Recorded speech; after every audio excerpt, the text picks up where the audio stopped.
Good morning, guys. It's Saturday. It's 9 a.m., a little after 9 a.m. We're a few minutes late. My apologies, but we are with Ian and Doug from Magnetic Racing, and they are in California at Electric Dreams this morning, and they just got off a live stream for Marco and jumped on ours. So, guys, welcome. We've been trying to get this to happen for a while. I'm glad we were able to make it happen. So, welcome to Two Lines. Thank you very much for having us. We're honoured. Yeah, it's brilliant being here. Yeah. Like you said, we've been wanting to come on for ages, but just the time differences, it's like 3 or 4 in the morning for us on your normal Tuesday night stream. Because I always rewatch, the next day or the day after. But no, to be able to get on one of your live streams is great. Yes. Thank you. Yeah, it's fun having you guys in the chat when you're able to make it. But I know it's so late over there when I go live. Yeah. But so you're in California. So what's going on this morning? Yes. Well, I got in last night, late last night. Ian's been here for a couple of days, but I had a practice session this morning at 7 a.m. So I did 7 till 8, first time on the track. That was fun. And the track is completely green because they clean it every morning with basically lighted fluid, like properly green. So it's like fresh every day. Yeah.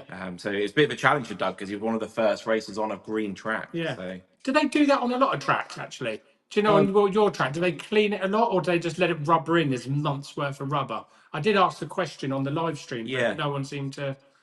Yeah. So the races that I've been involved with have mostly been on plastic, running silicone tires. And so silicone's like a clean track. So it gets cleaned and it's a green track. But if you run silicones on your track, you keep your track clean all the time. There's no buildup that happens like with rubber tires. Yeah. So it's interesting that they don't allow the rubber to build up over time and just maintain that they clean that every day. Yeah, I mean they did it like the NSR last year and the SlotIt last year as well. Maybe it's to do with the build up of the grain in the gutter lanes, maybe. But yeah, they'll clean it tomorrow as well. Yeah, for race day tomorrow. So the first few heats will be on proper green track. That makes it tough for those early guys. Yeah, that will probably be me. So you've already got your practice in for the day, Doug? I managed to practice on 5 of the lanes. Yeah. We were a little bit late getting there. So I've practiced 5 of the lanes. So I'll be going into quali after only practicing 5 lanes. So yeah, this is Doug. Doug's doing the racing. I'm not racing at all because I'm awful. Doug's not much better, but he is racing to represent us. But we're having fun. Yes. We're having fun. And just enjoying it. Yeah, there's a few people out there that really want to beat me, I think. Yes, I've been chatting to a lot of the people yesterday, and a lot of them have said their goal is to just beat Doug. They don't have very high goals in life. So you didn't know you had a big target on your back, but sounds like I do now. You do now. So it's funny. So you guys, you have your own YouTube channel. You have Magnetic Racing. That brings some, I guess, people know you in the hobby. And so it's what happens. Like I went to the East Nationals, the NSR Eastern Nationals last year and met a bunch of my subscribers to the channel. It was great to meet them, but then you realize they want to prove that they can beat you. So I felt the pressure of that. It's like, hey Marty, it's great. I'm going to beat you. I'm like, okay, great. I'm good. I'm not very good, so it's probably not that difficult for you to beat me. But I get the pressure. How does it feel knowing that they're going to go away and tell everybody they've beaten you? Yes. I don't get too worried about stuff like that, but it is fun though. I mean, I think for guys that hang out in the chat on Tuesday nights, when we finally get a chance to meet each other face to face, it's always really special and it's always a lot of fun. So, and that's one of the things that's happened with you guys doing this coverage of these races. You've been able to meet a bunch of people who tune into your channel all the time. Yeah, absolutely love it. I love it when they come up to us and say hello, and it's just nice having a chat with people. And you're like, oh, so that's you. Like it's like you just see, say, for example, Slot Car 2021 in the comments, and you just know them as Slot Car 2021, and you know their personality from the way they type in the comments. Right. And then you finally meet that real person. You're like, oh, you're Slot Car 2021. Your real name is Paul. Yeah. How you doing? Yeah. So Yeah, that's great. That's always cool. As my channel has grown, it's been harder and harder for me. One of the things from the very beginning was like, once I figure out somebody's first name, I want to call them by their first name, regardless of what their handle is. It's just kind of one of those things that was important to me.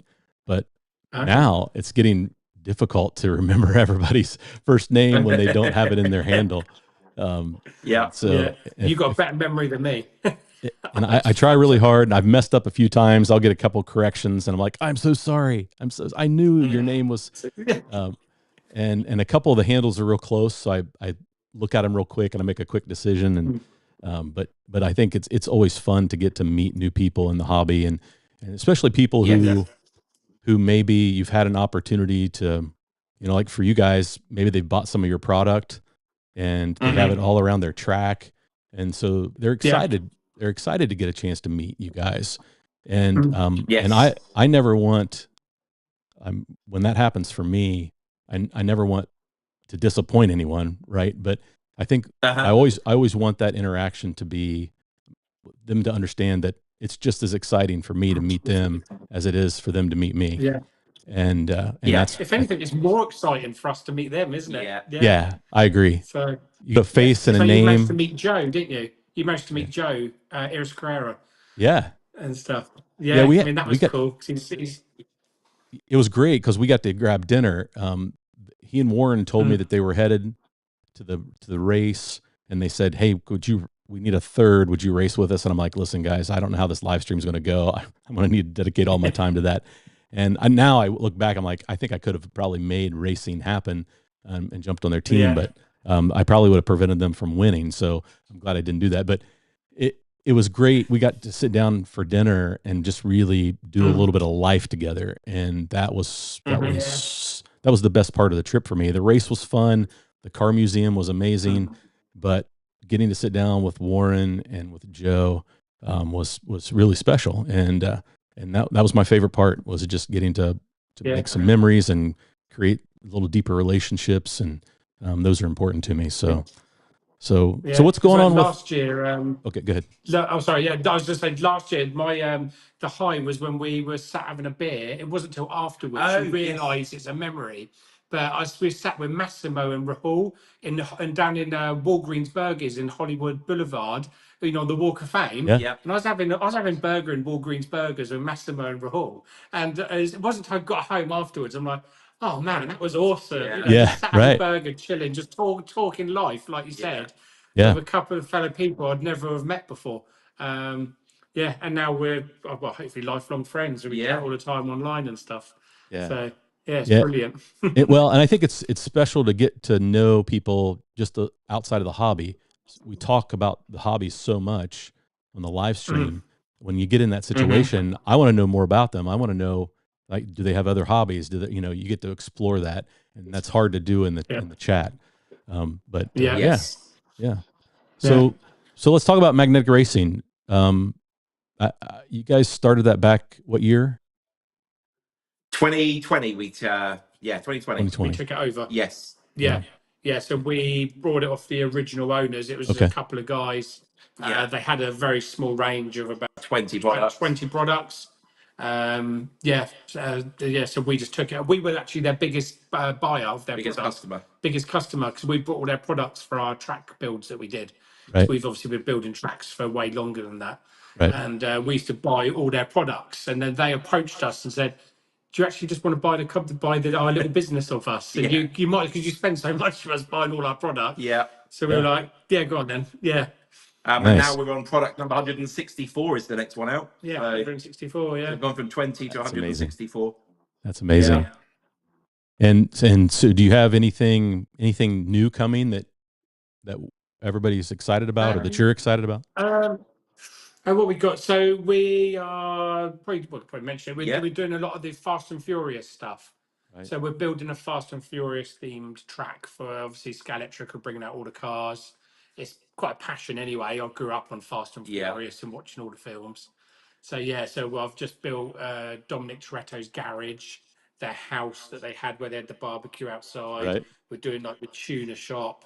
We're going to make Racer's Edge with the big Ford F-150 truck that's hanging off the side of it. Yeah, so we're going to make those products and then fit them on the track, on our track build that we're doing. So they'll be coming out shortly. Yeah, really enjoying this build actually. It's really, it's really, we're rewatching the films and it's bringing back memories of our childhood. Because me and Doug have known each other since we were 14, so it brings back memories of when we got our first cars and maybe didn't drive them legally. And I did. What are you on about? I don't know. Yeah. But yeah, we get to watch Fast and Furious films at work, and it's called work. Yeah. So. That's pretty exciting. I think I hope business is good. I mean, a hobby seems to be thriving. Scenery seems to be super popular. People are growing their tracks, but you guys do a lot of track builds, and through magnetic racing, you've really had some amazing opportunities, like with F1 and Talk a little bit about that. We're so lucky. Yeah, we just managed to get we're at Silverstone this year. We were at the Miami Grand Prix. We're at the Bahrain Grand Prix. We're in talks to be going out to the Vegas Grand Prix, possibly the Austin one. So yeah, very very lucky. We've been working with Williams F1 since 2016. We've been supplying Scalextrics to them at events, sometimes 2 or 3 times a week. At different things here, there, and everywhere. So very very lucky, really. We got McLaren. We've got the friends and family days at McLaren's and Aston Martin down at Silverstone. So we get to meet the drivers and all the pit crews. So a lot of these things like their friends and family days. So all the pit crews and all the staff and all their families get together and they just have a big laugh at the factory. And we set up a huge stock car track and just they all get to race round and have a laugh and so it's good to chat to all them and meet them all. And when we're lucky enough to meet the drivers, we get them to set a time on the board. Then all the staff try and beat like Lando's time or George Russell's time or whatever. So it really makes the day fun for them because they think they're beating the F1 drivers, which they never do. The F1 drivers are actually really fast. Right out the box, no practice, really quick. Their reactions. It must be their reactions and stuff. Understanding. Their understanding of a car. Honestly, we got Lando and Oscar on there last year, and they've never really played slot cars before. Straight on, and they were top of the leaderboard. Even to the point where we normally run the track at 60-70% power, and they're like, "Oh, these are a bit slow. Can we have faster?" So we put them 100%. Like just absolutely on it, no crashing. Unbelievable. That's amazing. Yeah, that doesn't surprise me though. You're right. Their reaction times are so fast. It would be not easy, but they would get accustomed to it pretty quick. Yes, they've got the right skill set. Yeah, for sure. As Liam Neeson would say. I'm not sure that people realize. I'm not sure people realize just how big a Formula One team is. You know, they only see what's on TV, but there are hundreds of people involved. So these events that you do are pretty big with the friends and family stuff. Some of these teams are 1,000 plus, and then they bring their families. So you're talking 3, 4, 5,000 people. Well, the Aston Martin one is over 2 days, and it's split into morning and afternoon sessions. They have like 500 or 600 people turn up for the morning. They all go away. There's an hour gap in the middle. Then another 500 come that afternoon. Then the next day they got morning and then afternoon again. Yeah, that's incredible. Even just regulating that and organising that must take some effort. Yeah, for sure. And so, but no, but super lucky, and we are blessed every day that just we get to do these things and these gigs come in and it probably that creates a lot of travel for you though. I mean, you guys have been over to the States a handful of times just in the last year or two, right? So I'm sure that's tough on the family, but I'm sure that they probably enjoy it too. Do you get to involve the family a little bit with the well, I don't have a family, so it's just me. It's all right. Doug's the one with the boys, the young boys. So I take up the slack where possible, and then Doug joins me when he can. And Right. No, my boys love it. They love cars. And we're going on taking them to Gravity Car Show, which is in Birmingham near us. So I've managed to get some tickets when we're doing a slot car track there. Nice. So I'll take the boys with me. The British Motor Show, they're going to come down to as well. I think give it a year or two and they're going to be on the payroll. Yeah, they're going to be on the payroll. Yeah. They're going to be turn marshals. Send them to the events and we're going to stay home. I'm paying them with Haribo though. Chewits. Chewits, yeah. I think there's a lot of people that would. I think sometimes when I see the posts online when people get their magnetic racing products, like they're more excited about the Chewits than they are, the light tower or whatever. So speaking I of, run out of Chewits. Yeah, still going. Got my light. Yeah, I did some the other night. I kicked the lights off and just had those on, doing some laps and part of my training, my practice session, and I love it. You guys, I was blessed and just very thankful. You guys sent those to me, and my gosh, it's almost been 2 years ago now, but I love them. They just look great, and I think I told you I'm not a big scenery guy. I'm all about the racing, but now that I've kind of settled into this 4-lane layout, I'm looking at other things going, I think I could add that. I've got room for that. You start understanding the scenery piece and enjoying that too. Yeah. So that's been kind of a different part of the hobby that I'm really starting to enjoy. So I think a lot of us, we buy the cars because we wish we could race the real one. And then the scenery is the next level. It's you're racing the car you've always wanted to race. And now you want to race it at the track you've always wanted to race. So you want to bring the track alive a little bit as a backdrop to the car. So they go hand in hand, really. Yeah. And how cool are those pit garages from Pete from Show Me Cars? Yes. With the door that opens, man. So he did a nice job. Yeah, we can't do those now. We were thinking about doing something like that, and he brought it out, and we're like, oh. But they are so cool. Good. Yeah, beat you to the punch on that one. Yeah, no, they're so cool. I saw someone had like 6 or 7 of them, and you press the button, and then all the doors lifted up, and the lights come on. So good. I was like, oh man, that looks brilliant. He did a nice job. So have you guys always been into slot cars? I mean, I guess what age did you start? Yeah, so when we were teenagers as a kid, I would take all of what I had round to Doug's house. Doug had a house where like the kitchen, the dining room, the lounge was all one big room. So we'd clear it out and just make this massive track that you could hardly see the whole track because it was so big. Yeah. You have to for the car went out the door and into the garden and round again. Nice. So since then, that's when it started back in our early teens. Yeah.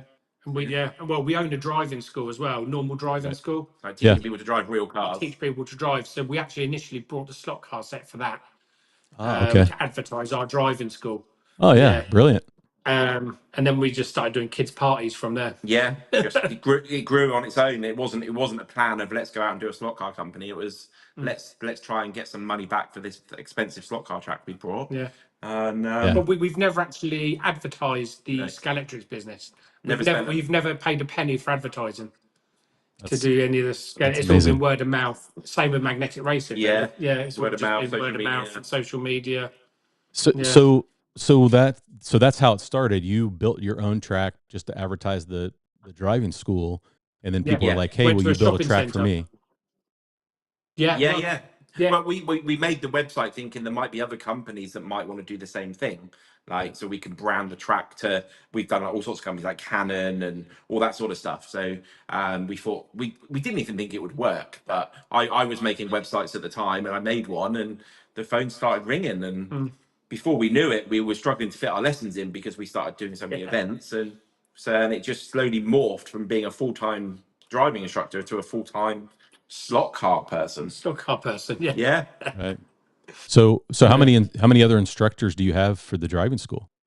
Is it just you about two? 25 at the moment. About 25. Yeah, they're just franchised. Yes, they're franchised to us. Yeah. So we just get them their clients and give them any sort of all the paperwork they need. And we still teach ourselves. We still do a few lessons a week to keep our thumb in it.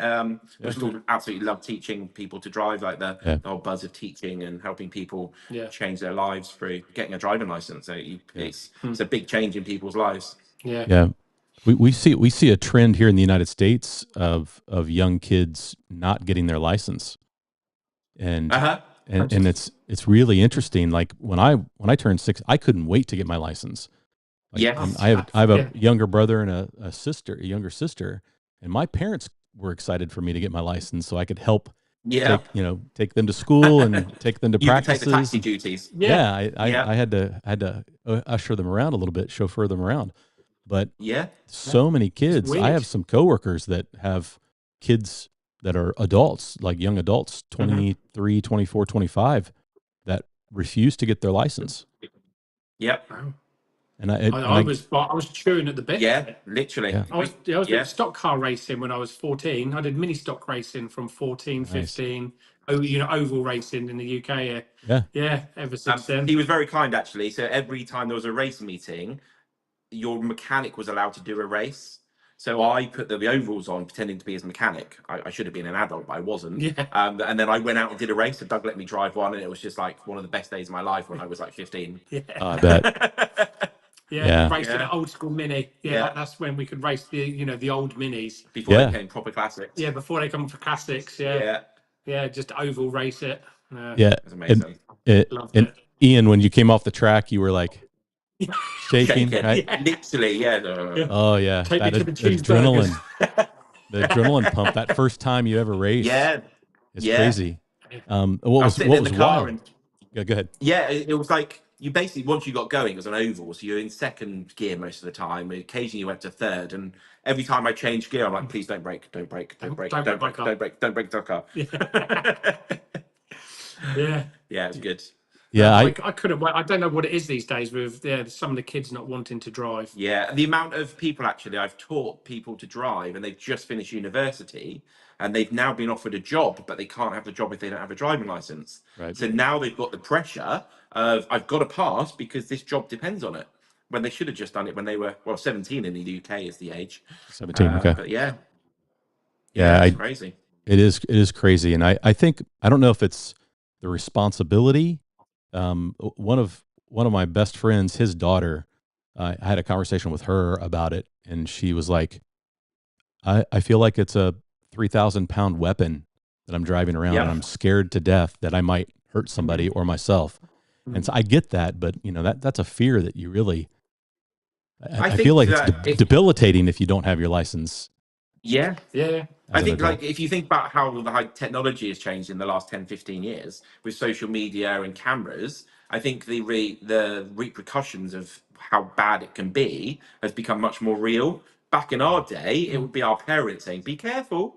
Yeah. But we had no visualization of what could happen. But these days, with what you see on social media, I think it does scare more people. Yeah. Well, I got scared. Well, my dad was a fireman, and I was a bit naughty driving. Yeah. So he brought home some pictures one day from work. Yeah. To put the frighteners on me because there was no social media and stuff, and I didn't know. Yeah. And he was like, "Look, boy, you've got to sit down because this is the stuff I see on a day-to-day basis." Yeah. And then from then he mellowed out. Yeah. It took me a couple more years because I didn't see them, but Doug mellowed out really quickly. So, Doug, did you stop racing in your teen years? Yeah, it's like most things. Yeah, got teenage and then sort of girls and cars, and you pass your license, cars, kebabs, and and that sort of stuff. Yeah, and and then got back a bit nerdy again and started doing slot cars. Slot cars, yeah. Enjoying it now. Yeah, I'm a grown man playing my toy cars now. So that's right. So Marty, I've got a question for you. Okay, How did you enjoy your experience of commentating on that race? I did. It was a challenge. I was by myself, and I quickly realized that it's a lot of time to fill by yourself. And so doing it as a team like you do, that I think that was the first thing. I was like, I need a partner, somebody who could compliment me. You need a sidekick like I've got. Yeah, that's right. But I did enjoy it. It was fun. I thought it was great. The problem I ran into was, I think you guys getting there and having a chance to like meet with some of the other drivers before you have to be on air to learn about them and learn their names. And so you recognize them when they're on the driver's stands and the teams. I walked in and I really didn't know, we didn't have a lot of time and I didn't really know very many people. And so I felt like, I was taking notes. Yeah, just pages of information on all the different people that I've been gathering over the last few days and stuff. It really does help. So homework, as they say. Yep, I did as much of that as I possibly could, and I had a notepad with all kinds of notes that I'd taken, and that helped. But I really would be, the next time I will go in a lot more prepared, and I think it helped, like with Oliver from Professor Motor, who was putting the whole event on. I think we all learned a lot about how to make the next time better. From that standpoint. So, because you were doing a lot of the tech as well, weren't you? You had to do the cameras and the sound, and we've always been very lucky that we've had Carlos or somebody else doing that for us so far. So Carlos sits down. You don't see him when we're doing the stream, but he sits down literally below us, not next to us.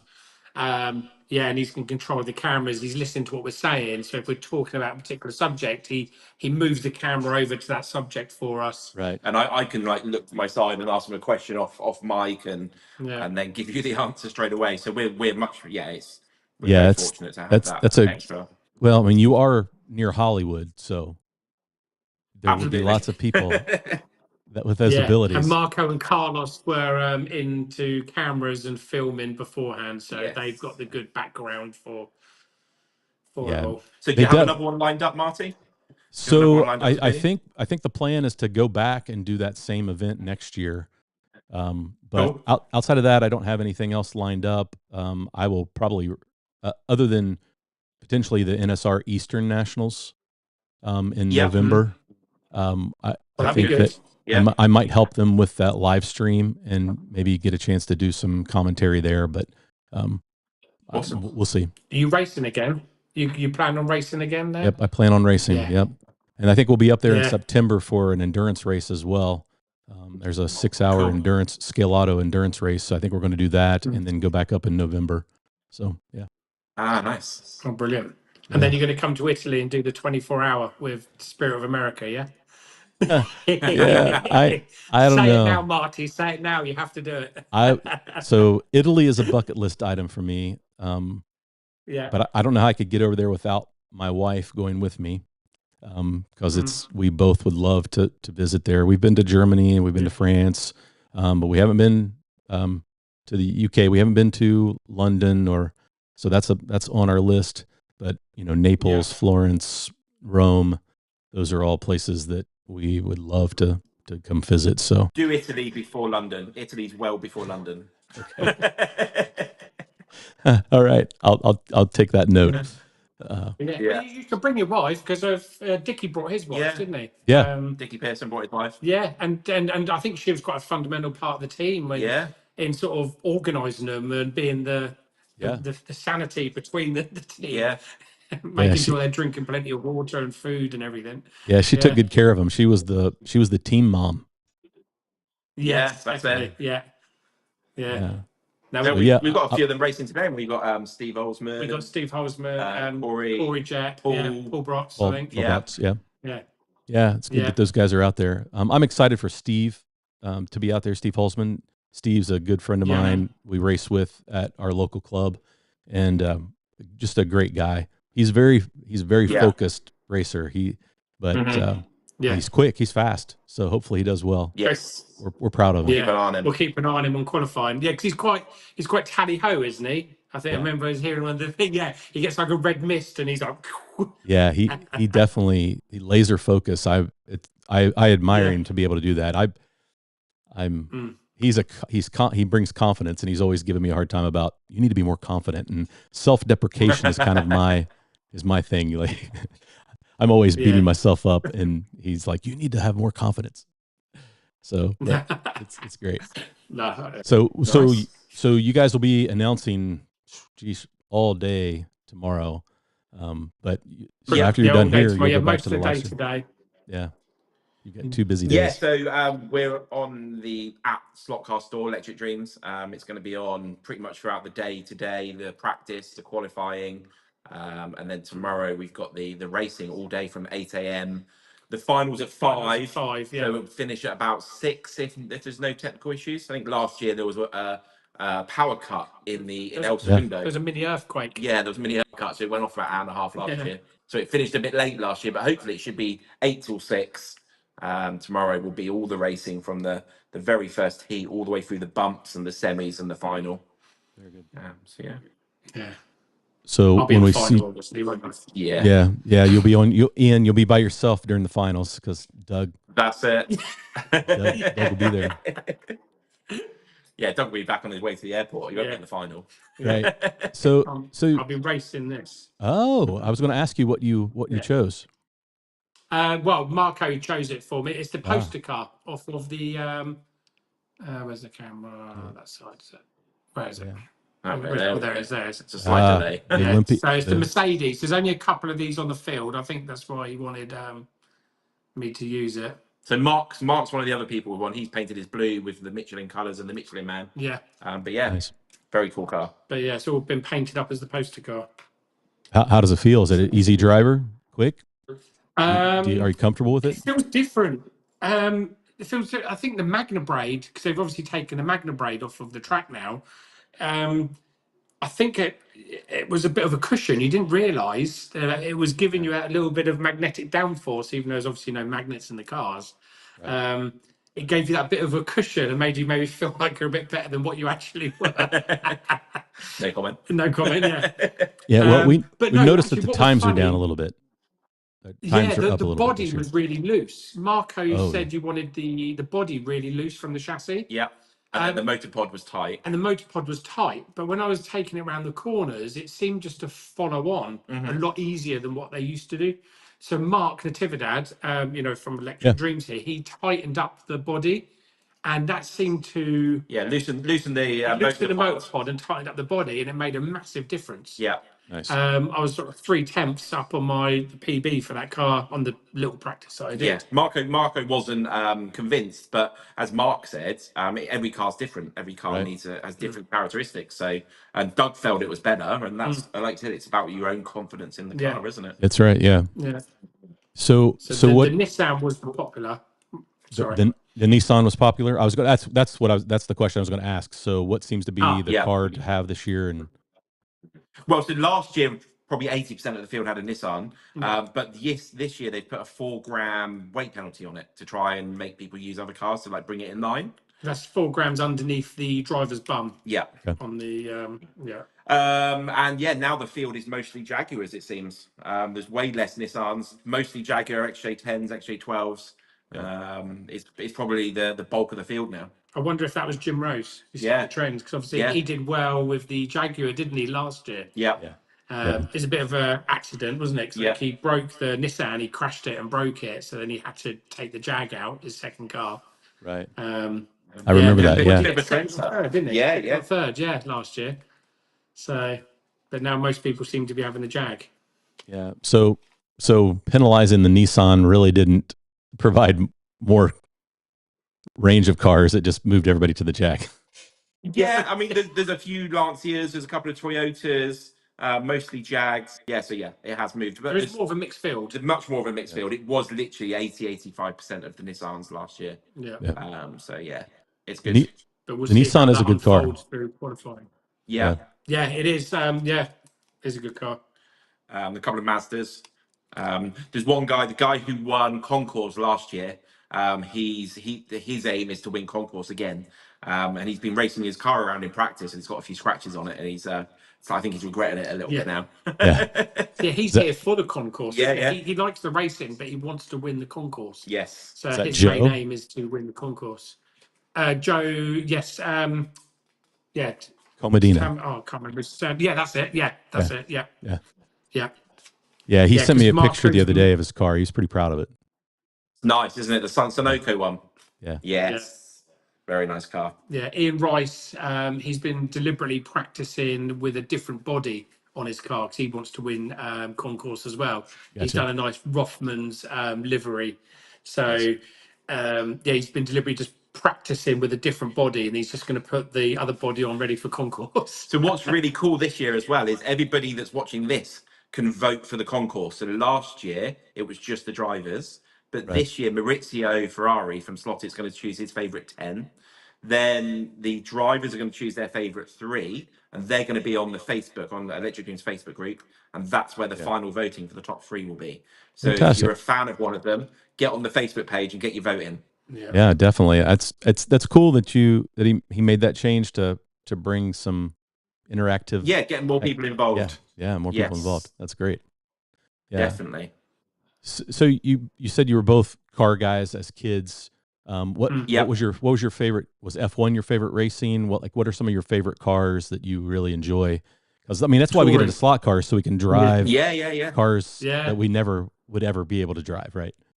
Yeah, so British touring cars. We used to go to the British touring cars at the couple of tracks near us. Thruxton and like it was proper racing. It was cars that you all knew. It was like Volvo Estates, Mondeos, and whatever else. Right. Your Audi saloons, and they're rubbing, like Rubbin's racing. That's where I think the term come from. They're rubbing. It was proper racing.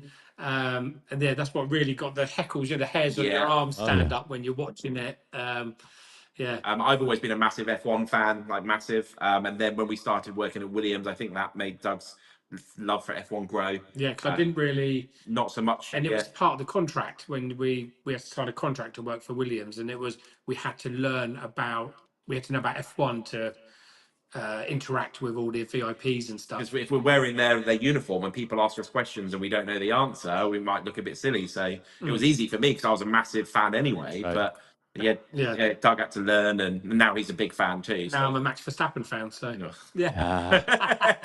Max. This has been a good season. I've enjoyed this F1 season. It is. Yeah. It's been very competitive. It's nice lots when of there's different a bit winners. of a fight. Yeah. Yes. Yeah, rather than like the Lewis Hamilton era where he was just well up there and everyone knew he was going to win. It was good on him, but it's nice when there's a bit of a mix. You got the Oscar and Lando Norris battle going on, and Max trying to keep up, and the odd Ferrari nicking a win here and there. Nice. It's good. But no, touring cars have been my main one. Yeah. What's that equivalent in the US for you guys? Is there equivalent of that, or? Let's see. Probably some of the GT cars, the IMSA. Okay. But we've had a lot of different things over the years. I mean, I think why the NSR Classics are so popular is the Can-Am series in the United States and Canada. Back in the late 60s, early 70s was super popular. All those road courses. And then the Group 5 cars in the late 70s, early 80s are popular. And so those classes are popular at slot car clubs because, guys remember watching those as kids. And that's why the Shadow was such a big deal when MR Slot Car brought out the Shadow. That was a iconic race car here in the States. And, okay. Yeah. So, but yeah, I mean, all forms. I grew up 15 minutes from here is one of the fastest dirt ovals in the country, called the Atomic Speedway, and I grew up going there almost every Saturday night in the summer, watching races and sprint car races. Sprint cars and late model dirt track racing is super popular here still today, and and it's fun. Do you ever get back to watch what you used to race when you were a kid, Doug? Well, I take my boys. I took them a few weeks back. Nice. So we go to the dirt over, and it's the exact track that I used to race on. Yeah. And the same food truck thing is still there. And That's it's still awesome. called a TMC special, Tonga Motor Club special burger, bacon, egg. And I went and got it the other day. And I used to get it when I was 14. Yeah. So was it 30 years ago? Yeah. And it's still the same track, the same Armco barrier. I think it's the same water tanker that waters the track. Yeah, I think it's a dirt track. That's and it great. gets hot. It's dusty, so you've got to water them. But your boys just love going through the pit as well, didn't they? They love the open pit, seeing all the cars the wrecked ones being fixed, and you've got the high-ab lorries pulling the stretching the cars back out, and so good. Yeah. But no, I take them down. I'm trying to get them into it. That's cool. When I was a kid, we would go all the time, and it was a family thing. And my cousins would be there, and just the whole family would just go and have just a great evening, fun. And just laugh and it was just great memories 100%. as a kid. But Jeff Gordon, the NASCAR racer who's retired now, he was about 16 years old and would race there all the time. Oh, cool. He got his first sprint car feature win at this track. And so we were there that night that he won. How was that? Yeah. Yeah. So it was wild. It was awesome to see. And, then we knew that he was going to just, take off and then he was in NASCAR and all of a sudden he was a world champion. But, it's really, it's a lot of fun and just great family memories. So that's cool that you got to take your boys. Yeah. Well, my nan and granddad used to go, and they used to bring and sit on the cool boxes. And then my cousin used to race. I was 321, he was 322, our car numbers, and all our cousins, and we used to sit at the top. And there was about 20 of us. Yeah. And they had the pork pies and the sausage rolls and their dog. Yeah, it was a massive family affair. And I was up there literally a few weeks ago on the same bank, and I could just picture the noise and all us kids running around, and it's amazing. Yeah. Yep. Great family memories. Yeah, I went back about 5 years ago. I haven't been for a little while. Just life's been too busy, but I went randomly. I just told my wife, I'm going to the races tonight. I'm going to go watch some races. And I took off, and I wasn't there 5 minutes, and my cousin was there, and he yelled, "Marty!" And I look up, and he's in the stands, and it's the person that I went every week with. I'm like, "What are you doing here?" And he's like, "Oh, we still come all the time." And it's wild. Excellent. So what's next for Magnetic Racing? What do you got after this race? You got some other races you're going to do commentary for? Or? What do we got on? So NSR Western in November. Okay, so you'll be back here. Lining that up. So hopefully that will happen. Yeah. No, not really. Just our own events. Yeah. Andreas said he wants us back in Italy again for the 24. I think he's got a couple of other little events that he's putting on as well. Yeah. They do a sprint event that's probably like just as big a scale. It's like similar sort of thing, but sprint rather than 24. And they've got a NSR and SlotIt have got like a joint venture. Yes. Coming up. They're doing a tandem race, aren't they? Yeah. So they've got 2 race tracks, and every team has got to have an NSR car for one track and then a SlotIt car for the other track. And they're running the series like that. It's being held in the same venue. So so you'll be able to race the NSR and the SlotIt in the same venue. Yeah. That's cool. Who would have thought it? Well, I mean, we already see some other collaborations happening, like Scale Auto and Fly, building their cars, and so it's cool to see. Yeah. Yes. Nice. Well, it was nice seeing Rizzio at the NSR event, and he's there programming his new digital controller, and he had his laptop, and he was doing his work and working on it while at the NSR event, and answering questions for people and that. So it's nice to see just everyone getting together. And collaborating. So you should stay a couple extra days after the Western Nationals, because I think the Eastern Nationals are the next weekend. You guys could just come on to Michigan and come down. Yes. Yeah. I'll give you my wife's phone number if you can persuade her for me. That's great. What's this show? What am I in the middle of? So my hope is maybe I can get out there for the Western Nationals and I'll jump on mic with you guys and chat a minute if I can make it out there. Amazing. Yeah. Oh, man, that'd be great. Yeah. Yeah. Just don't be too good, because you'll steal our spot, and Marco. I don't think you have anything to worry about, Doug.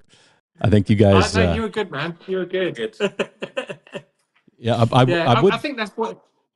Go ahead. Sorry. Oh no, yeah. I was just about to say, people quite like that we just don't know much. Yeah. I think so. We sort of learn as we go. Like we mentioned to Scott. Yeah, talking out a slot. So we sort of learn as we go. Like we deliberately don't learn. We learn about the races, but we deliberately don't learn about the rules and what's going on. And then we try and learn it with all the people that are watching online as we go. It's brilliant. You guys do an awesome job. Yeah. And it's obvious from the chat that people really enjoy that you guys are, covering the commentary for the race. Everybody loves it. Yeah. No, it's good fun. Really enjoy it. Yeah. So much fun. So you guys, you got a busy day ahead of you. I don't want to take up any more of your time, but I feel like we could do this for hours. Just catching up and chatting. But just I think chat and reminiscing over the history. Yeah, but we really need. Thank you very much for your time. It's been good. No, you too, you as well. The big thing is I got to just figure out how I get to meet you guys in person. So whether it's I get over to Italy or I come out to California the next time your next trip, I got to make that happen because of all the people, Marco and Carlos, they came here. They stopped by my house when they were touring around the East Coast, and they called and said, "Hey, we'd love to stop in and meet you, and it would be great." And I was like, "They're not going to stop at my house. They got too much going on." And then Marco calls and says, "Hey, we'll be there at 5 p.m." And I'm like, "Okay." And it was great. It was good to get to meet those guys. I think in person you really get to hear people's heart and their passion. Yep. I don't know. In person, it's a little more palatable to see how much they love what they get to do, and that's what I saw from Marco and Carlos. He definitely has a passion for it. Massive. Yeah, he's got a massive passion for it. Yeah. And so I discover that anytime I get to meet somebody who's been in the hobby a long time, like Oliver from Professor Motor, that same conversation with him was the same way. You just feel how much they love what they get to do and how much they appreciate the community of the hobby of slot cars. And this community is not just this little pocket. It's worldwide because of the internet. Like I have friends. I call you guys friends. We've never met in person, but like we interact all the time. And I have, friends in Australia, and I have friends in the UK, and I have friends in Germany. I have friends everywhere. And it really shrinks the world down to almost a manageable size. And sometimes it's hard to wrap your mind around. Yeah, until we try and then meet in person, then you realize how big it actually is again. Yeah. And I think you kind of need that to be reminded of how big it really is. Yeah. Yes. Yeah. The saying is it's a small world, but it's not. It's big, and it's pretty exciting. So, but did we miss anything? It's like Fox and Wolves, isn't it? Yeah, Fox and Wolves. You see Fox and Wolves on all the things, and you think it's so small, but they're, for us, literally the other side of the world. I feel like I know them really well because I see them like on all the live streams, the comments. They're awesome. Like they're at everything. I don't know if they sleep. Yeah. No, I don't think they do. No. Yeah. It's crazy.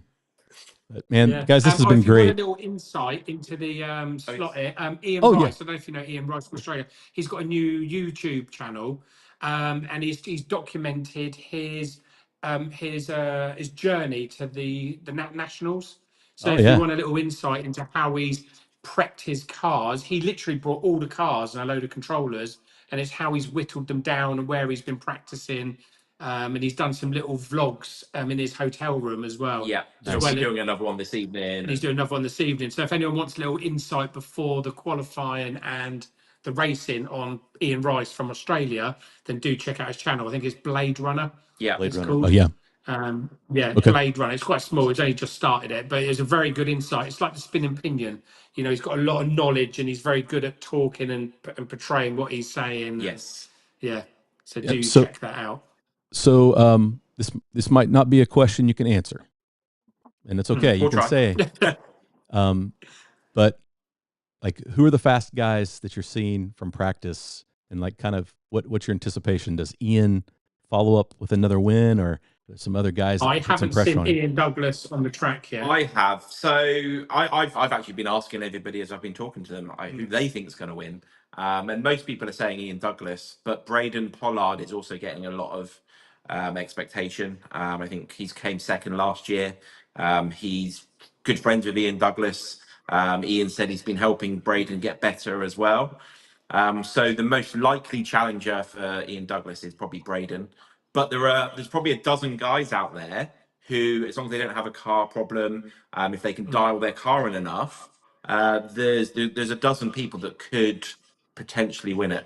Yeah, it's not a definite for Ian Douglas. Definitely not. And Todd Ulry's got something to know. He's doing that spinning pinion with Ian Douglas. Todd wants to get in there now. He's got something to prove. Yeah, I mean, Todd had most of the lane lap records last year. He had an issue with his car early on, so he knew he was out the final, so he went for one of those lane records. Well, he crashed on the final last year, didn't he? And then sort of damaged his car. So then that took him out of the top spots in the final. So there's a good 12 people that could threaten Ian Douglas for the win. And we've got an 11-year-old in the field that's proven really good. He literally Doug is getting beaten by an 11-year-old this time. Yeah, there's no doubt. It's happened. Yeah, he's fast. It's already happened. It's a done deal. I was watching him yesterday, and the good guys are getting into the 6 seconds, between 6.3 and 6.9. The good guys, that's where they're at. This lad was in 6.8s and 6.9s in his practice session yesterday. So I'm going to be watching him later today to see he's going to get better today.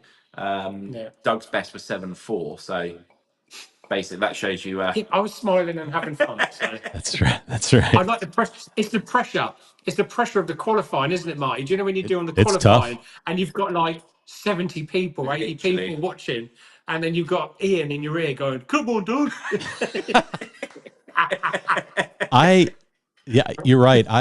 I got the leg shake during qualifying for the Nationals because it's the first time I'd ever been at a big race, and the moment was big, and I was like, holy cow, this is nerve-wracking.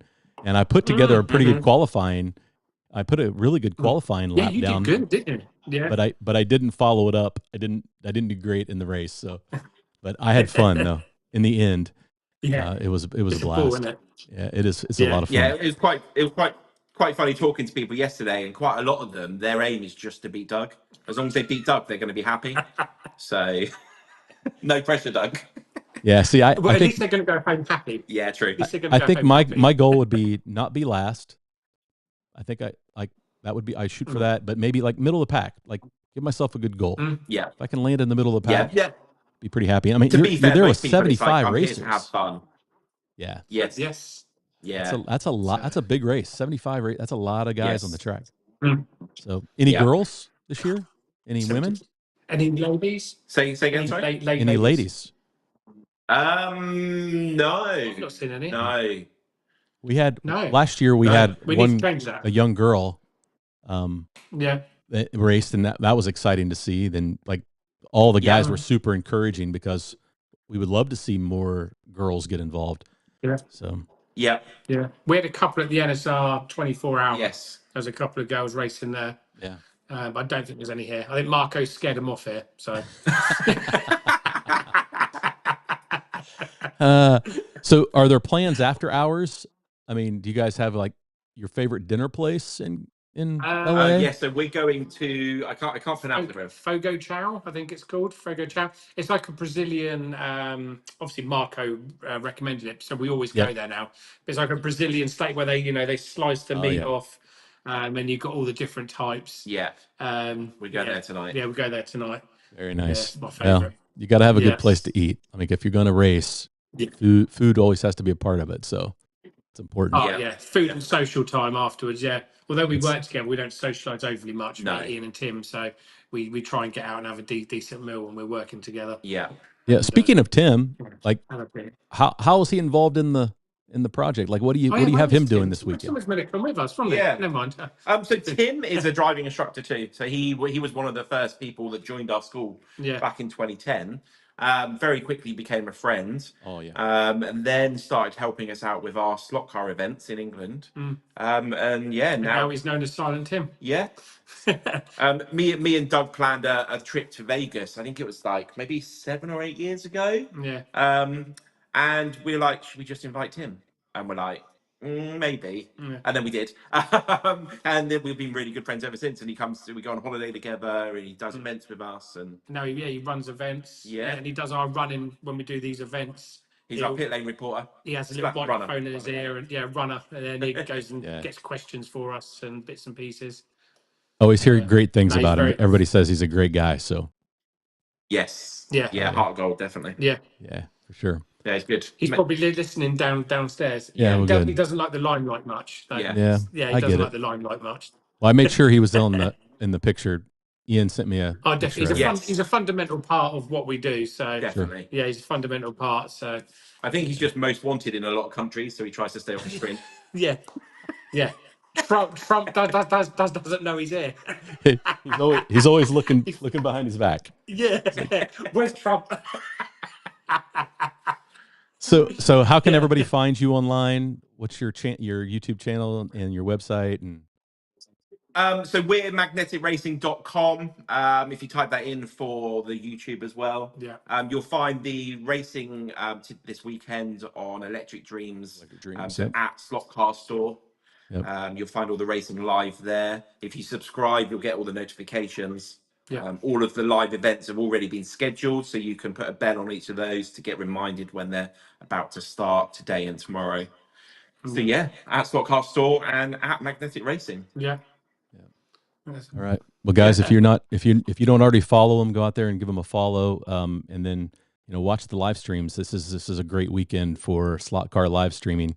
The coverage you guys provide with Carlos and Tim and Marco and Mark, all the guys from Electric Dreams, they pour their heart into this event and making the coverage the best out there. So well done.